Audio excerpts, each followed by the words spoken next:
For millennia, humanity has wrestled with a profound question: how will this all end? This is not a modern concern. Ancient societies, separated by time and geography, constructed vivid accounts of the destruction of their world. They did so using the language, symbolism, and structures available to them. Today we will look at these interpretations, not as harbingers of the future, but as reflections of the anxieties, beliefs, and social structures of their time. Our exploration begins in Mesopotamia, the cradle of civilization, where around 3500 BC, the Sumerians gave us the first written accounts of an impending universal cataclysm. Theirs was not a linear view of time.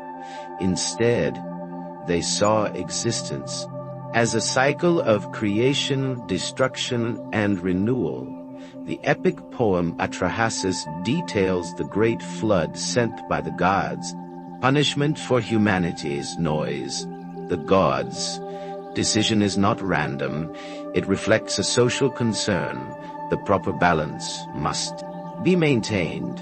The gods demand respect, and disruptions result in consequences. The text on the tablet reveals that one man, Atrahasis, was chosen to build an ark and save humanity.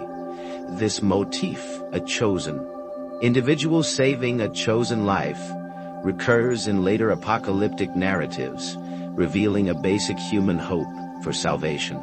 During difficult times, the Mesopotamian flood was not a singular apocalyptic event. It serves as a prefiguration of our potential future destruction if the natural and divine order were challenged. Moving to ancient Egypt, a civilization deeply concerned with cosmic balance, we find a very different perspective.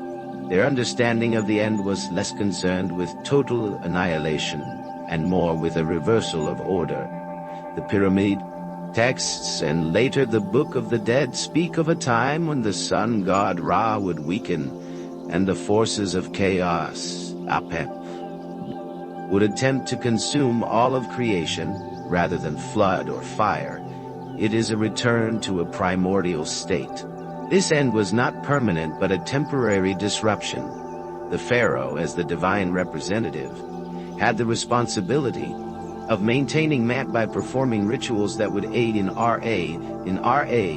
nightly battles and ensure the daily renewal of the sun. This cyclical view of interruption and restoration is typical. The Egyptians' focus was not on fearing the end, but on understanding their role in the universal order and maintaining it.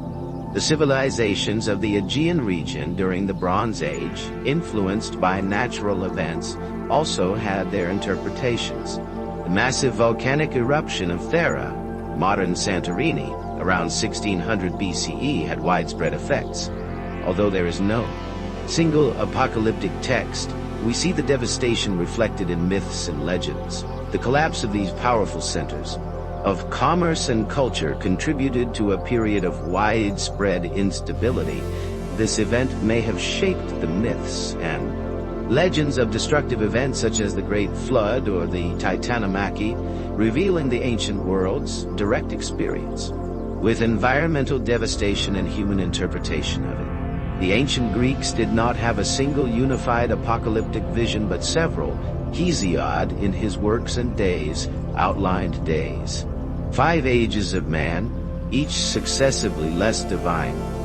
The end, in this view, is not a singular event, but a steady degradation. Plato, in his Timaeus, describes cyclical cataclysms, suggesting that the world has experienced many floods and fires. The past and will do so again. These events are connected to moral decay, suggesting a link between social behavior and divine judgment. This establishes a concept that later interpretations will incorporate. Across the Atlantic, the Mayan civilization also grappled with cyclical time, but with a focus on larger cosmic cycles. The end of a specific backturn or long count was not necessarily conceived as the end of the world as we know it. It was a transition point. Their texts do not prophesy a final cataclysmic event, but a redefinition or reformation of the world. These transformations of the cosmic order are a periodic return to a balanced state.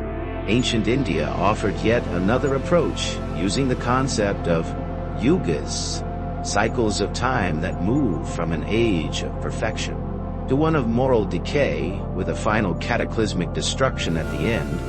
The Puranas describe the destruction and rebirth of the universe, with Shiva, the destroyer god, responsible for cosmic redefinition. This pattern of destruction linked to moral decline and renewal is another recurring motif. These ancient interpretations of the apocalypse are not a unified vision. Each society projected its worldview, concerns, and social structures onto its end times. What we see is not a shared prophecy, but a universal human attempt to make sense of mortality, chaos, and the unknown. Fear of the end is rooted in fear of loss and disorder. Interpretations of the end, however, do not focus solely on destruction, but also emphasize renewal, rebirth, or a return to a better state. These accounts reveal as much about their society's understanding of the present as they do of the present future. They show an understanding of history as a circle rather than a line,